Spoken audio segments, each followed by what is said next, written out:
Hey, what's going on, everybody? Mojave Trooper here, back with another video. And today I have for you a saber that's been in my collection for a while now, for the better part of 2 years now, but I've never really showed it off. In my channel, I've been mostly focusing on showing off my favorite sabers in my collection, which are mostly Luke lightsabers and, of course, Anakin's from Revenge of the Sith. But I figured it's time now to show off other ones that not many people know about.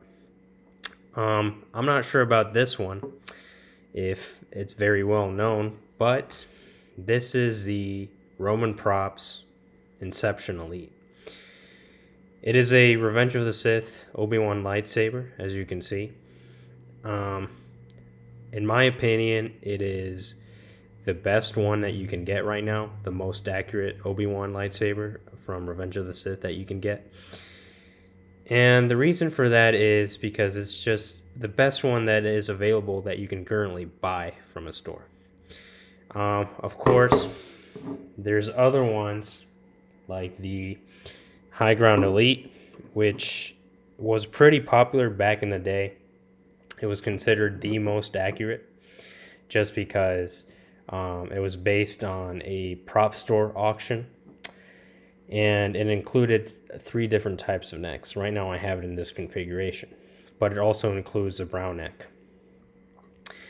The Roman Props Inception Elite, it isn't based on any particular auction. It is based on the belt hanger that Obi-Wan uses and as seen in the movie. So it doesn't use any reference photos in regards to the auction photos, but it is simply based on how it looks in the movie. Of course, I think Roman used some measurements and references from master replicas, who did make an Obi-Wan from Revenge of the Sith, and it looks pretty similar to this one. However, some differences are that one, the master replica one, has an emitter that's made of polished aluminum, just like the High Ground here. This one is chromed.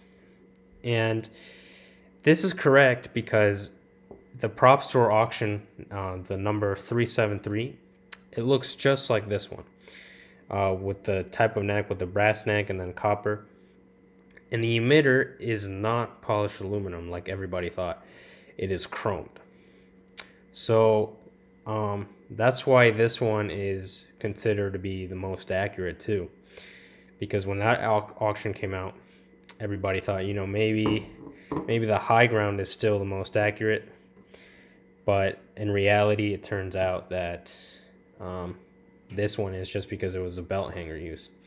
The High Ground and the auction that it was based on, it is still accurate to the movie.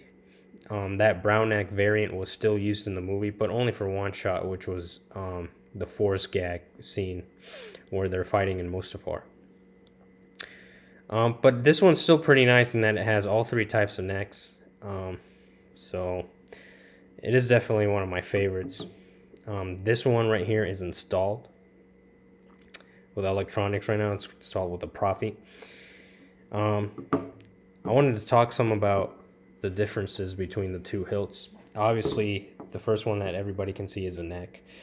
I decided to make mine look more like Clone Wars, so I went with the brass neck and then the darker brown. It looks black on camera, but it's actually a really dark brown neck.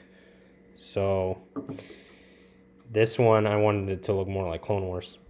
This one obviously is more like the belt hanger in the one seen in Revenge of the Sith, with the brass neck and then the copper neck piece right here.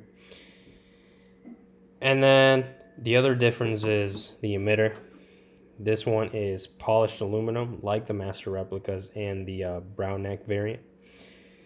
And then this one is chromed, except for the blade plug. The blade plug is polished aluminum. But this is accurate to the 373 belt hanger. And the pommel is also chromed, and that's accurate too. This one is also polished aluminum, like the brown egg variant. The other difference also is in this emitter piece right here. Let me see if I can get it on camera. This piece right here, it is way small, a bit smaller, I should say, than the one on the Inception Elite.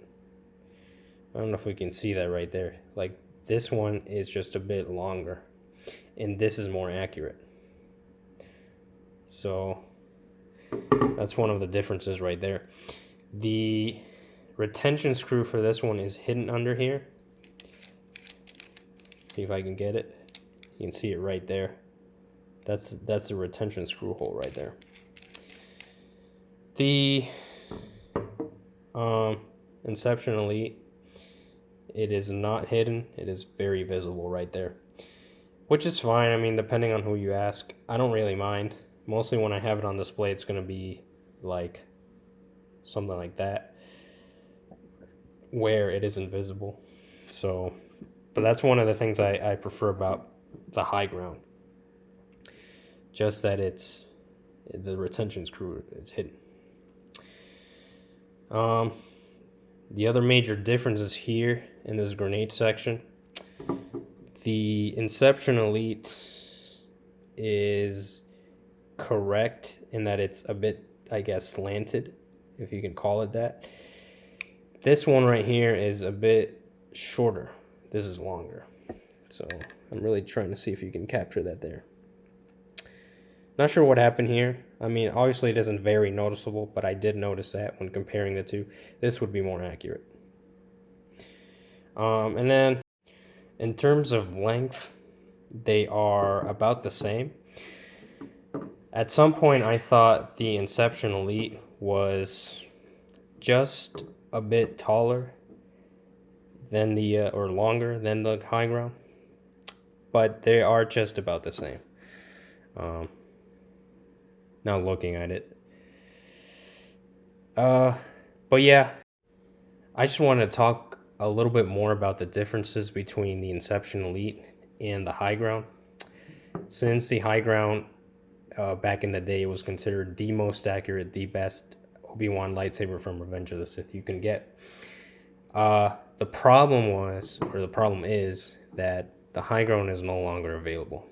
SP Sabers has left the hobby. There are no plans of doing another run unless Saber Mock, who owns SP Sabers now, decides to do another run of these. But otherwise, they are not available right now. You can only find them secondhand. The Inception Elite is available right now on the Roman Props site. You can definitely get that.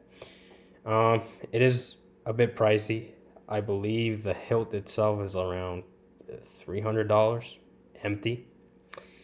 The high ground was a bit cheaper. The high ground was around $250 empty. And the thing I don't like about the Inception Elite, and not just the Inception Elite, just Roman prop hilts in general, is that they don't come in any kind of box. They just kind of come. When you buy them, they get shipped in a USPS wrapper or envelope, and that's all you get with the hilt. I mean, it does come with a vented pommel and some Allen keys. That's about it. It doesn't come with much else. The high ground, I'm not going to show it right now, but the high ground does come with a box. And it doesn't come with really any other kind of emitter or pommel, because the pommel, it has a slight vent right there. I don't know if you can see that. But that's the sound venting right there. With the Inception Elite, you don't have that, so you have to use this one if you choose to get it installed. So that's the thing about the high ground versus the Inception Elite. Now, I will say, I just feel like, I don't know if it's just me, but I feel like this one is just a bit higher quality than the high ground. The high ground, it was machined by SP Sabers. Well, it wasn't by SP Sabers. It was by a factory in China. It feels pretty nice. I think the quality is still pretty good. But this one, I know one thing I know about Roman prop Hilt is that they're all made by hand. They're all handmade. Obviously, when it comes to the chrome parts, those you do have to. He does send them in to get them plated. But otherwise, everything else is made by hand. So, you know, when you think about the price differences, okay, so this one is $250, comes with different types of necks, comes with a nice box. And then this one is handmade, but doesn't come with a lot of types of accessories.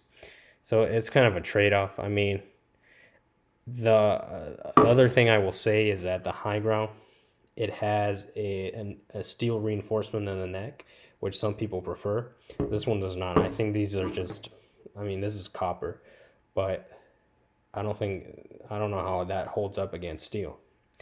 So I do want to get this installed in the future just to see how it is. Obviously, I'm not going to do any kinds of tricks or hard dueling or anything like that. I'm probably just mildly swing it around. But yeah, I just wanted to show it off because it is an awesome hilt. It's one that, I mean, it is the best Obi-Wan, I think, that is available right now that you can buy. There's other ones like the 89 Sabers and the Elf Sabers. TXQ is a nice one too. That one is designed by Anakin Starkiller. But it does have some issues, which I think for that reason, this one is the best and most accurate you can get to Revenge of the Sith. So yeah, that's going to be it for this video. I just wanted to quickly show it off to anyone who was wondering about it. I can't talk much about this, but there is a new Obi-Wan Revenge of the Sith lightsaber coming out and hitting the market soon. And that's all I can really say. And I will be doing a comparison on that. So do keep an eye on that. But anyways, if you enjoyed the video, leave a comment, leave a like, see what your thoughts are, and may the Force be with you.